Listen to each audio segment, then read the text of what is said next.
দারুণ হয়েছে। চলুন তবে আমরা সহজভাবে, এখন হচ্ছে গরমের সময়, চিড়ে দিয়ে হোক, আবার এটা দুপুরবেলা আজকে ভাতের জন্য আমি করেছিলাম, ভাত দিয়ে খাবো, বা দই, সাবু দিয়ে যে কোনো জিনিসের লস্যি খান, যাই খাবেন দই লাগে। তার জন্য আমরা তাড়াতাড়ি পেতে নিই দইটা কিভাবে হয়ে গেছে চট করে। একদম আসুন, আর ভিডিওটা একদমই স্কিপ করবেন না, পুরোটা দেখবেন। এটা কাটলেই দেখবেন কালারটা কত সুন্দর হয়েছে। আমরা যে ক্যারামেল করে নিয়েছি, ওর জন্যই বললাম যে একদম স্কিপ করবেন না, ভিডিওটা পুরোটা দেখবেন, নাহলে বুঝতে পারবেন না। একদম দোকানের দইয়ের মতো কালারটা আসবে। চলো গ্যাসটা জ্বেলে দেবো। দুধটা আমি আগে খানিকক্ষণ জাল দিয়ে নিয়েছি, বুঝতেই পারছেন বাটিটা দেখে। আরো কিছুক্ষণ জাল দিয়ে গাঢ় করে নেবো। দুধটাতেও মোটামুটি আমার ভালো গাঢ় করা আছে। আর এটাকে আরেকটু গাঢ় করার জন্য দিয়ে দেবো হচ্ছে গুঁড়ো দুধ। 50 মতো গুঁড়ো দুধ দিয়েছি আমি। আর যেহেতু করবো মিষ্টি দই, আর টক দই করলে দেওয়ার দরকার নেই, তবে এমনিতেই একটা গুঁড়ো দুধ দেওয়ার জন্য একটু হালকা টকটা কম হবে আর কি, মানে টক হবে না খুব একটা। যারা টক দই খাবেন মিষ্টিটা দেওয়ার দরকার নেই।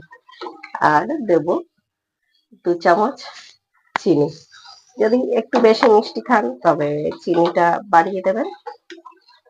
দিয়ে আমরা আরো কিছুক্ষণ জাল করে নেব। গরমকাল, দই না হলে যেন হয় না। একদম গরমের সময় দইটা যেন প্রচন্ডই ভালো লাগে। নাড়তে থাকবো, না হলে কি হবে, মোটা সর পড়ে যাবে। সর পড়ে গেলে দুধটা কিন্তু পাতলা হয়ে যাবে। যার জন্য আমরা, যাতে চিনিটাও ভালো মিশে যায়, যার জন্য আমরা এবার গুঁড়ো দুধটা চিনিতে দেওয়ার পরে বেশিক্ষণ ফোটাবার আর দরকার নেই। দেখবেন কত সুন্দর দইটা বসে যায়। আমরা 5 মিনিট জাস্ট ফুটিয়ে নেবো এরম নেড়ে। কারণ হচ্ছে না হলেই দেখবেন, এমনি আপনি যদি কমিয়ে দিয়ে জাল দিতে থাকেন তাহলে কি হয়, একটা মোটা সর পড়ে যায়। আমাদের সরের দরকার নেই এখন। তাহলে বেশ দুধটা ভালোভাবেই জাল হয়ে গেছে। আমরা এবার গ্যাসটা বন্ধ করে দেবো, দুধটা ঠান্ডা হতে দেবো। এই সময় যদি আমরা দইটা পাতি, দই মিশাই, তবে কিন্তু কেটে যাবে। দুধটা রুম টেম্পারেচারে এলেই দই পাকতে হবে। আমাদের ঠান্ডা হবে, দইটা ফিরে আসবো। এই দুধটা বসিয়ে দিয়েছি একটা বাটি, আর এটা দিয়ে দেবো আপনার 1 চামচ চিনি, ক্যারামেল করার জন্য। দোকানের মতো কালারটা তো হতে হবে বলি, মিষ্টি দই বলে কথা। আর দিয়ে দেবো একদম একটুখানি চিনি, জল। কি ভুলভাল বকছি দেখি, দিদি ভুলভাল বকছি, যাই হোক। আর আমি কিন্তু তাড়াতাড়ি করতে হবে, যার জন্য আমাদের দুধটাকে আমি এইখানে একটা বড় গামলির মধ্যে বসিয়ে রুম টেম্পারেচারে এনে নিয়েছি। নাহলে গরমের সময় দুধ ঠান্ডা হতে অনেক সময় লাগবে। আর চট করে দই পাততে গেলে তো আমাদের এইভাবেই ঠান্ডা করতে হবে। একটু ক্যারামেলটা করে নিলে বেশ দোকানের মতো লাগছে লাগছে একটা কালার আছে।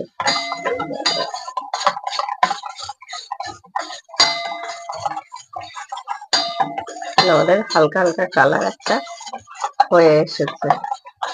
আর গরমের সময় ওই যে বললাম, সবকিছুই দইয়ের চলে। চিড়ে দিয়ে খান, সাবু দিয়ে খান, ভাত পাতে, লস্যি করুন, সবই দই। হয়ে গেছে, বেশি পুড়ে যাবে, এটার জন্য আমাদের ক্যারামেলটা তৈরি হয়ে গেছে। যেটা করতে হবে, এই দুধটা তো আমাদের একদম রুম টেম্পারেচার চলে এসছে, আগেই বলেছি। আমি জলের গামলিতে বসিয়ে নিয়েছি, দিয়ে এবার এই দইটা মিশিয়ে দেবো, টক দই। ভালো করে মিশিয়ে নিতে হবে। গরম থাকলে দুধটা কেটে যাবে, যার জন্য গরম থাকলে হবে না। ভালো করে এটা মিশিয়ে নিতে হবে। করে আনবো। আর এদিকে একটা কড়া বসিয়ে দিয়েছি, গ্যাসটা কম করে দিয়ে কড়াটা গরম হতে থাক। বললেই হবে যে 1 ঘন্টার মধ্যে দই খাবো, লোকে বলবে 10 মিনিট 5 মিনিট, তাতে হয় না। অন্তত মিনিমাম 1 ঘন্টা সময় আপনাকে লাগতেই হবে। এবার দেখুন এটা ছেঁকে দেবো, কারণ যদি আরো দই আমাদের থাকে এর মধ্যে, তাহলে কি হবে, ক্যারামেলটা দেখুন শক্ত হয়ে গেছে। এবার দিয়ে এটা একটু ভালো করে গুলে নিতে হবে, কারণ ক্যারামেলটা জমে যাবে তো। সঙ্গে সঙ্গে আমরা গরম অবস্থায় দুধ দিই।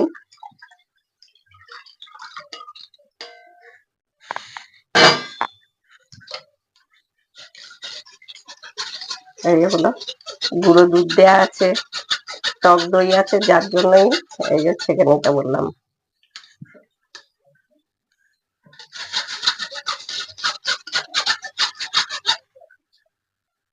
কিন্তু খুব কালার করিনি, যদি আপনারা আর একটু ডিপ চান, বেশি ডিপ হলে খুব ডিপ হয় না, হলেও চিনিটা 1 চামচের জায়গায় 2 চামচ দিয়ে ক্যারামেলটা বানিয়ে নেবেন। আমি একটা হালকা কালার চেয়েছিলাম, যার জন্য 1 চামচ দিয়েছি। এবার এই যে গরম কড়াটা হচ্ছে, কড়াটা আমার বেশ গরম হয়ে গেছে, তার মধ্যে দিয়ে দেবো ঢাকা।